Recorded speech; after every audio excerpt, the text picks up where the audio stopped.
कोविड-19 के ताल्लुक से हुकूमत कर्नाटक ने कल गाइडलाइन जारी कर दी हैं, जिसमें मस्जिदों और मंदिरों पर इबादत गाहों को पाबंदी लगा दी गई है पब्लिक के लिए। इस सिलसिले में तमाम उलमा की तरफ से भी बात हो रही थी कि किस तरह से रमज़ान चल रहा है और ऐसे मौके पर पाबंदी लगाना कहीं ना कहीं गलत है। इस सिलसिले में आज सबीलुर इरशाद मदरसे में तमाम उलमा इकराम की जानिब से और ख़ास करके ज़मीर अहमद साहब और तमाम अक्सर लीडर जो है इसमें शामिल रहे। आज मीटिंग हुई है, कई लोगों से मुलाकात हुई है, बात करते हैं। सब आज की जो मीटिंग है उसमें क्या क्या सुबह से 11 बजे से आप लगातार इसमें लगे हैं, क्या इबादत गाहों को जो मसाइल पेश आ रहे हैं किस तरह से रमज़ान में बंद करें, जिस तरह से लोगों के आपको भी कॉल आ रहे हैं, बहुत सारे लोगों का कहना है, तो क्या बात हुई सर? 11 बजे जो नया गाइडलाइंस ने गवर्नमेंट ने इशू किया उस सिलसिले में उलमा इकराम और अमीर शरीयत ने मीटिंग बुलाई थी। उस मीटिंग के अंदर मैं और हमारे लीडर नसीर अहमद साहब और बी के अल्ताफ़ खान साहब भागी हुए थे। उसके बाद हमने जाके सिद्धरामैया यास जी से मिले, बाद में प्रिंसिपल सेक्रेटरी से मिले और फ़ोन के ज़रिए हमारे आर अशोक से भी बातचीत हुई। हमने कभी ये सोचा नहीं था कि हाल ही में 2 दिन पहले ये बेंगलुरु सिटी की मीटिंग बुला ली गई थी आर अशोक की नेतृत्व में, उनकी लीडरशिप के अंदर। क्यों सीएम कोविड हो के हॉस्पिटल में होने की वजह से अशोक ने मीटिंग की थी, तो मैंने उसमें वो टाइम पे मैं डिमांड रखा था हमारी कि भाई हम कोविड इसके मस्जिद के अंदर, जैसा कि हमारी जामा मस्जिद का मिसाल दिया था, 20,000 नमाज़ पढ़ने की कैपेसिटी है, हम लोग उधर 5,000 पढ़ रहे हैं। जैसा कि एक मस्जिद के अंदर 500 नमाज़ पढ़ने की कैपेसिटी है तो हम 150 पढ़ रहे हैं। ये रमज़ान का महीना है, मेहरबानी करके हमारे को इस चीज़ का मौका दो करके मैं अशोक से पूछ लिया था। उन्होंने भी वादा किया था कि भाई ऐसा हम डिसीजन नहीं लेंगे करके। ये सडनली ये डिसीजन लिया गया अभी नाइट कर्फ्यू करके। पहले से भी था नाइट कर्फ्यू रात में 10 बजे से लेके सवेरे 5 बजे तक था। अभी का नया गाइडलाइंस के हिसाब से 9 बजे से लेके सवेरे 6 बजे तक, यानी अभी रमज़ान का महीना है। अभी हमारी पहले तरावी जो होती थी 10:30 बजे तक तरावी होती थी। अभी हम लोग ये नाइट कर्फ्यू की वजह से क्या करते थे, 10 बजे ख़त्म करते थे हम। उसके अंदर सही था वो।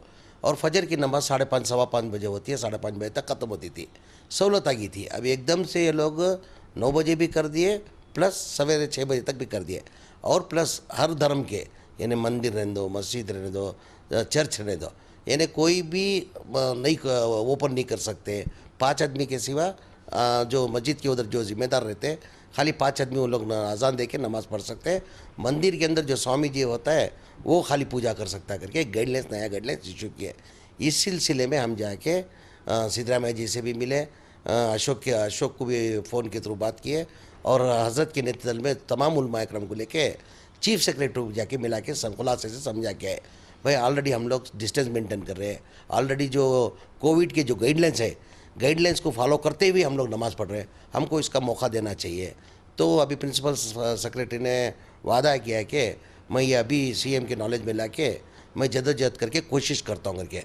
आर अशोक ने भी वादा किया कि भाई मैं, सिद्धरामैया साहब ने भी मेरे से फ़ोन पे गुजारिश कर ली है, मैं कोशिश करके करता हूँ करके। तो अल्लाह से हम दुआ कर रहे हैं कि अल्लाह मियाँ इसको कामयाब करके हमारे को एक तरावी और नमाज़ पढ़ने का अल्लाह मियाँ मौका दे करके। अल्लाह से भी हम दुआ करते हैं, ये हो सकता है शाम तक हम इंतज़ार करेंगे, शाम तक एक अच्छी खबर आने की हमारे को उम्मीद है, शाम तक अच्छी खबर आती करके उम्मीद है। सब ये इसके अलावा जो है, जो वीकेंड कर्फ्यू है उसमें तो पूरा दिन बंद है, 2 दिन सैटरडे और संडे, उसमें कैसे होगा? नहीं, उसको कुछ नहीं कर सकता। वीकेंड कर्फ्यू के अंदर लास्ट टाइम लॉकडाउन हुआ था, पिछली रमज़ान के अंदर टोटल लॉकडाउन हुआ था, हम घर में ही नमाज़ पढ़े थे। अभी इस टाइम पे भी क्या करिए, फ्राइडे से 9 बजे के बाद सैटरडे संडे टोटल लॉकडाउन है, नाइट कर्फ्यू है। नाइट का लॉकडाउन मतलब लॉकडाउन के जैसा ही हो गया, नाइट कर्फ्यू नहीं बोलते उसको, टोटल लॉकडाउन है सैटरडे और संडे। उसके लिए हम मना नहीं कर रहे, अभी वो सब कुछ जैसा होता है हमारे को होता है। अभी बीच में जो है, जो पीर से लेके जुम्मा तक है, उसमें तो मौका दो करके हम मांग रहे हैं। तो बहुत जल्द जो है शाम तक इसका फैसला होगा इंशाल्लाह। अल्लाह की ज़ात पे उम्मीद करिए, जो भी फ़ैसला करने वाला हम लोग जद्दोजहद कोशिश कर सकते हैं, इसका फ़ैसला अल्लाह करने वाला है। आप देखे होंगे 1700 साल पहले नबी सल्लल्लाहु अलैहि वसल्लम की इसके अंदर एक फ्लो आया था, ताउन करके एक वायरस आया था। उस टाइम पे भी ऐसे ही ख़तरनाक बीमारी फैली हुई थी। उस टाइम पे हमारे नबी सल्लल्लाहु अलैहि वसल्लम आदेश दिया था कि भाई आप जिधर जिधर है उधर ही रह के, घर के बाहर ना निकले, उधर ही रह के उधर नमाज अदा करो करके।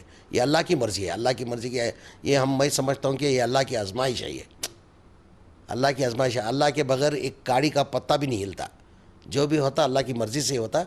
ये अल्लाह से हम गिड़गिड़ा के दुआ मांगेंगे कि अल्लाह हमारे खैर के फ़ैसले फरमाए, रमज़ान हमारे अमन से गुजारे, और रमज़ान अल्लाह के घर में गुजारने का अल्लाह से हम दुआ करते हैं। ये नेशनल चैनल वाले 4 दिन पहले आके वीडियोग्राफी करके लेके गए।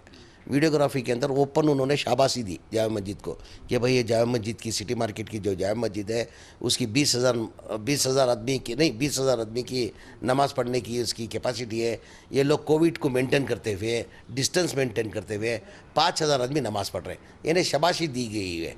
इसी तरीके से हम लोग हर मस्जिद के अंदर, छोटी से छोटी मस्जिद के अंदर भी ये डिस्टेंस मेंटेन कराया जा रहा है, मास्क पहन के जा रहे हैं, इसमें कोई समस्या नहीं है, इसमें कोई प्रॉब्लम नहीं है। गवर्नमेंट से भी आपके माध्यम मुखांतर मैं अपील करता हूँ, माननीय मुख्यमंत्री जी से भी अपील करता हूँ, माननीय अशोक से भी अपील करता हूँ, माननीय चीफ सेक्रेटरी से अपील करता हूँ। हमारा रमज़ान का महीना है, यानी खाली सिर्फ ये नहीं कि हमारे मस्जिद को दे, अब मंदिर लोग को भी मौका दो, चर्च को भी मौका दीजिए। अब मंदिर में जो है वो उनका जो स्वामी जी रहता है वो मंगलाती रहते हैं, आना जाना रहता है। हमारा समस्या क्या है, रमज़ान करके हम लोग आपसे गुजारिश कर रहे हैं, मेहरबानी करके रमज़ान की वजह से आप हमारे के मौका बना के दो करके आपसे आदि जाना गुजारिश कर। बहुत बहुत शुक्रिया। ये थे ज़मीर अहमद खान साहब। इनका कहना है कि जुज़ वक्ती जहाँ कर्फ्यू लग रही है ऐसे जगह पे जो है मस्जिदों को इजाज़त देनी चाहिए, उसमें जो कोविड के नॉर्म्स हैं उसको फॉलो करते हुए नमाज अदा की जाएगी। देखना होगा कि इनकी जो मेहनत है, आज सुबह से लगातार इन्होंने तमाम बड़े लीडरों से मुलाकात की है, चीफ सेक्रेटरी से मुलाकात की है, तमाम उलमाओं ने अपने ख़यालात उसमें ज़ाहिर किए हैं। अब देखना होगा किस तरह से फ़ैसला आता है। अगर हुकूमत की तरफ से पॉजिटिव रिस्पॉन्स आता है तो किस तरह से नमाज अदा की जाएगी, इस ताल्लुक़ से फिर अमीर शरीयत और तमाम उलमा भी इस ताल्लुक़ से अपने बयानात जारी करेंगे। कैमरा पर्सन समीर के साथ शाहिद काजी, बेंगलुरु।